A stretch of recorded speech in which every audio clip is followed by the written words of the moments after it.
ಹಾಸನ ಜಿಲ್ಲೆಯ ಏಕೈಕ ಕಾಂಗ್ರೆಸ್ ಶಾಸಕರು ಎಂದು ಎನಿಸಿಕೊಂಡಿದ್ದಂತಹ ಕೆಎಂ ಶಿವಲಿಂಗೇಗೌಡರು ಅರಸೀಕೆರೆ ವಿಧಾನಸಭಾ ಕ್ಷೇತ್ರದ ಶಾಸಕರಾಗಿರ್ತಕ್ಕಂಥವರು ಈ ಬಾರಿ ಸಚಿವ ಸಂಪುಟದಲ್ಲಿ ಶಿವಲಿಂಗೇಗೌಡರಿಗೆ ಸಚಿವ ಸ್ಥಾನ ಸಿಕ್ಕೇ ಸಿಗುತ್ತೆ ಅಂತಕ್ಕಂಥ ಮಾತುಗಳು ಕೇಳಿ ಬರ್ತಾ ಇದ್ದವು. ಅಂತೆಯೇ ಪ್ರತಿ ಬಾರಿ ಸಚಿವ ಸಂಪುಟ ವಿಸ್ತರಣೆ ಆದ ಸಂದರ್ಭದಲ್ಲೂ ಕೂಡ ಶಿವಲಿಂಗೇಗೌಡರ ಹೆಸರು ಕೇಳಿ ಬರ್ತಾ ಇತ್ತು.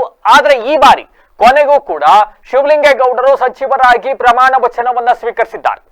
ಬೆಂಗಳೂರಿನಲ್ಲಿ ಇವತ್ತು ಪ್ರಮಾಣ ವಚನವನ್ನ ಸ್ವೀಕರಿಸಿದ ಶಿವಲಿಂಗೇಗೌಡರು ಕುಡಕುಂದಿ ಮಂಜೇಗೌಡ ಶಿವಲಿಂಗೇಗೌಡ ಎಂಬ ಹೆಸರಿನ ನಾನು ಅಂತ ಹೇಳುವ ಮೂಲಕ ತಮ್ಮ ಪ್ರಮಾಣ ವಚನವನ್ನ ಸ್ವೀಕಾರ ಮಾಡಿದ್ರು. ಸತತವಾಗಿ 4 ಬಾರಿ ಶಾಸಕರಾಗಿರ್ತಕ್ಕಂಥ ಶಿವಲಿಂಗೇಗೌಡರು ಸೋಲಿಲ್ಲದ ಸರ್ದಾರ ಅಂತಕ್ಕಂತಾನೆ ಹೆಸರುವಾಸಿಯಾಗಿರ್ತಕ್ಕಂಥವರು ಅರಸೀಕೆರೆ ವಿಧಾನಸಭಾ ಕ್ಷೇತ್ರದಲ್ಲಿ. ಈ ಹಿಂದೆ ಜೆಡಿಎಸ್ ನಿಂದ ಶಾಸಕರಾಗ್ತಾ ಇದ್ದಂತ ಶಿವಲಿಂಗೇಗೌಡರು ಈ ಬಾರಿ ಕಾಂಗ್ರೆಸ್ಗೆ ಬಂದಿದ್ರು. ಜೆಡಿಎಸ್ ತೊರೆದು ಕಾಂಗ್ರೆಸ್ಗೆ ಬಂದ್ರು ಕೂಡ ಕ್ಷೇತ್ರದ ಜನ ಶಿವಲಿಂಗೇಗೌಡರ ಕೈ ಹಿಡಿದ್ರು. 4 ಬಾರಿ ನಿರಂತರವಾಗಿ ಶಾಸಕರಾದವರು ಶಿವಲಿಂಗೇಗೌಡರು. ಅಂಡ್ ಮತ್ತೊಂದು ಇತಿಹಾಸ ದಾಖಲೆಯನ್ನ ಬರೆದಿದ್ದಾರೆ ಶಿವಲಿಂಗೇಗೌಡರು. ಗಂಡ್ಸಿ ವಿಧಾನಸಭಾ ಕ್ಷೇತ್ರ ವಿಂಗಡಣೆಯಾಗಿ ಅರಸೀಕೆರೆ ವಿಧಾನಸಭಾ ಕ್ಷೇತ್ರ ಎಂದಾದ ನಂತರ ಸಾಕಷ್ಟು ಮಂದಿಯಲ್ಲಿ ಶಾಸಕರಾಗಿದ್ದಾರೆ. ಆದರೆ ಅರಸೀಕೆರೆ ವಿಧಾನಸಭಾ ಕ್ಷೇತ್ರದಿಂದ ಶಾಸಕರಾದ ಶಿವಲಿಂಗೇಗೌಡರು ಸಚಿವರಾಗಿದ್ದಾರೆ ಈ ಬಾರಿ. ಅಂತ ಅಂದ್ರೆ ಅರಸೀಕೆರೆ ವಿಧಾನಸಭಾ ಕ್ಷೇತ್ರದಿಂದ ಸಚಿವರಾದ ಮೊದಲ ಶಾಸಕರು ಅಂತಕ್ಕಂಥ ಹೆಗ್ಗಳಿಕೆಯು ಕೂಡ ಇದೀಗ ಶಿವಲಿಂಗೇಗೌಡರಿಗೆ ದಕ್ಕಿರ್ತಕ್ಕಂಥದ್ದು. 2018ರಲ್ಲಿ ಸಮ್ಮಿಶ್ರ ಸರ್ಕಾರದಲ್ಲಿ ಎಚ್ ಡಿ ರೇವಣ್ಣ ಅವರು ಸಚಿವರಾಗಿದ್ದನ್ನ ಹೊರತುಪಡಿಸಿದ್ರೆ ಸ್ಥಳೀಯರು ಮತ್ಯಾರು ಕೂಡ ಸ್ಥಳೀಯರಿಗೆ ಸಚಿವ ಸ್ಥಾನ ಸಿಕ್ಕಿರ್ಲಿಲ್ಲ. ಹೊರ ಜಿಲ್ಲೆಯಿಂದ ಬಂದವರೇ ಹಾಸನದ ಉಸ್ತುವಾರಿ ಸಚಿವರಾಗ್ತಾ ಇದ್ರು.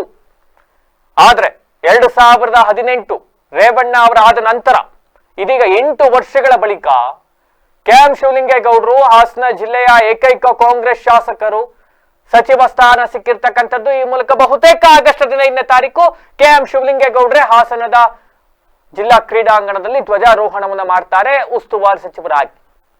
ಕೆಎಂ ಶಿವಲಿಂಗೇಗೌಡರಿಗೆ ಯಾವ ಖಾತೆ ಸಿಗಬಹುದು ಎಂಬ ಒಂದಿಷ್ಟು ಲೆಕ್ಕಾಚಾರಗಳು ನಡೀತಾ ಇದ್ದಾವೆ. ಅವೆಲ್ಲವೂ ಇನ್ನ ಬಹುತೇಕ ನಾಳೆ ಅಷ್ಟರಲ್ಲ ಅದು ಗೊತ್ತಾಗುತ್ತೆ. ಇವೆಲ್ಲದರ ನಡುವೆ ಹಳ್ಳಿಯ ಹಕ್ಕಿ ಎನ್ನಿಸಿಕೊಂಡವರು, ಸೋಲಿಲ್ಲದ ಸರದಾರ ಎಂದೆನಿಸಿಕೊಂಡವರು, ತಮ್ಮ ಗ್ರಾಮೀಣ ಭಾಷಾ ಶೈಲಿಯಲ್ಲೇ ವಿಧಾನಸೌಧದಲ್ಲಿ ನಿಂತ್ಕೊಂಡು ಇಡೀ ವಿಧಾನಸೌಧ ನಡುಗುವಂತೆ ಭಾಷಣವನ್ನ ಮಾಡೋದ್ರಲ್ಲಿ ಬಹಳ ಎಕ್ಸ್ಪರ್ಟ್ ಆಗಿರ್ತಕ್ಕಂಥ ಶಿವಲಿಂಗೇಗೌಡರು. ಅಂಡ್ ಎಲ್ಲದಕ್ಕಿಂತ ಹೆಚ್ಚಾಗಿ ಕಾಂಗ್ರೆಸ್ ಸರ್ಕಾರದಲ್ಲಿ ಅಭಿವೃದ್ಧಿ ಮಾಡಕ್ ಅನುದಾನ ಸಿಗ್ತಾ ಇಲ್ಲ ಅಂತ ಜನ ಹೇಳ್ತಾ ಇರ್ತಕ್ಕಂಥ ಸಂದರ್ಭದಲ್ಲಿ ಅರಸೀಕೆರೆ ವಿಧಾನಸಭಾ ಕ್ಷೇತ್ರಕ್ಕೆ 100 ಕೋಟಿ ಅನುದಾನವನ್ನ ತಂದಂತ ಹೆಗ್ಗಳಿಕೆ ಕೆಎಂ ಶಿವಲಿಂಗೇಗೌಡರಿಗೆ ದಕ್ಕುತ್ತೆ.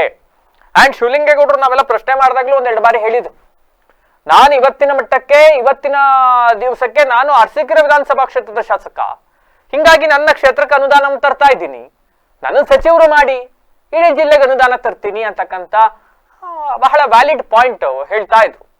ನಾನೀಗ ನನ್ನ ಕ್ಷೇತ್ರಕ್ಕೆ ಶಾಸಕರೇ, ನಾನು ನನ್ನ ಕ್ಷೇತ್ರಕ್ಕೆ ಸೀಮಿತ ಆಗಿದ್ದೀನಿ, ಹಾಗಾಗಿ ನನ್ನ ಕ್ಷೇತ್ರಕ್ಕೆ ನಾನು 100 ಕೋಟಿ ಅನುದಾನ ತರೋದ್ರಲ್ಲಿ ಯಶಸ್ವಿಯಾಗಿದ್ದೀನಿ, ನನ್ನ ಜಿಲ್ಲೆಗೆ ಸಚಿವರು ಮಾಡಿ ಇಡೀ ಜಿಲ್ಲೆ ಜವಾಬ್ದಾರಿ ಹೊತ್ಕೊಳ್ತೀನಿ, ಇಡೀ ಜಿಲ್ಲೆಗೆ ಅನುದಾನ ತರ್ತೀನಿ ಅಂತಕ್ಕಂಥ ಮಾತನ್ನ ಹೇಳ್ತಾ ಇದ್ರು. ಅಂಡ್ ಶಿವಲಿಂಗೇಗೌಡರಿಗೂ ಬಹಳ ವಿಶ್ವಾಸ ಇತ್ತು, ಈ ಬಾರಿ ನನಗೆ ಸಚಿವ ಸ್ಥಾನ ಸಿಗುತ್ತೆ ಅಂತಕ್ಕಂಥದ್ದು.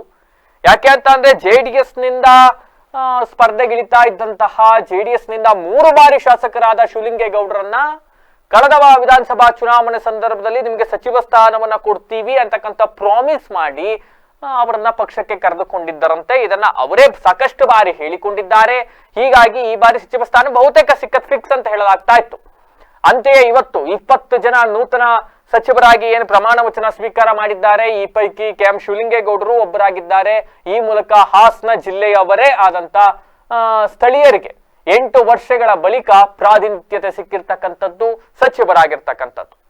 ಕುಡುಕುಂದಿ ಮಂಜೇಗೌಡ ಶಿವಲಿಂಗೇಗೌಡ ಎಂಬ ಹೆಸರಿನಾದ ನಾನು ಕಾನೂನಿನ ಮೂಲಕ ಸ್ಥಾಪಿತವಾದ ಭಾರತದ ಸಂವಿಧಾನದ ವಿಷಯದಲ್ಲಿ ನಿಜವಾದ ಶ್ರದ್ಧೆ ಮತ್ತು ನಿಷ್ಠೆಯನ್ನು ಹೊಂದಿರುತ್ತೇನೆಂದು, ನಾನು ಭಾರತದ ಸಾರ್ವಭೌಮತ್ವವನ್ನು ಮತ್ತು ಅಖಂಡತೆಯನ್ನು ಎತ್ತಿ ಹಿಡಿಯುತ್ತೇನೆಂದು ಮತ್ತು ಕರ್ನಾಟಕ ರಾಜ್ಯದ ಮಂತ್ರಿಯಾಗಿ ನನ್ನ ಕರ್ತವ್ಯವನ್ನು ಶ್ರದ್ಧಾಪೂರ್ವಕವಾಗಿ ಮತ್ತು ಅಂತಃಕರಣಪೂರ್ವಕವಾಗಿ ನಿರ್ವಹಿಸುತ್ತೇನೆಂದು, ಭಯ ಅಥವಾ ಪಕ್ಷಭೇದವಿಲ್ಲದೆ ರಾಗಭೇದವಿಲ್ಲದೆ ಎಲ್ಲ ಬಗೆಯ ಜನರಿಗೆ ಸಂವಿಧಾನಕ್ಕೆ ಮತ್ತು ಕಾನೂನಿಗೆ ಅನುಸಾರವಾಗಿ ನ್ಯಾಯವಾದದ್ದನ್ನೇ ಮಾಡುತ್ತೇನೆಂದು ದೇವರ ಹೆಸರಿನಲ್ಲಿ ಪ್ರಮಾಣ ಮಾಡುತ್ತೇನೆ, ಶ್ರದ್ಧಾಪೂರ್ವಕವಾಗಿ ಪ್ರತಿಜ್ಞೆ ಮಾಡುತ್ತೇನೆ.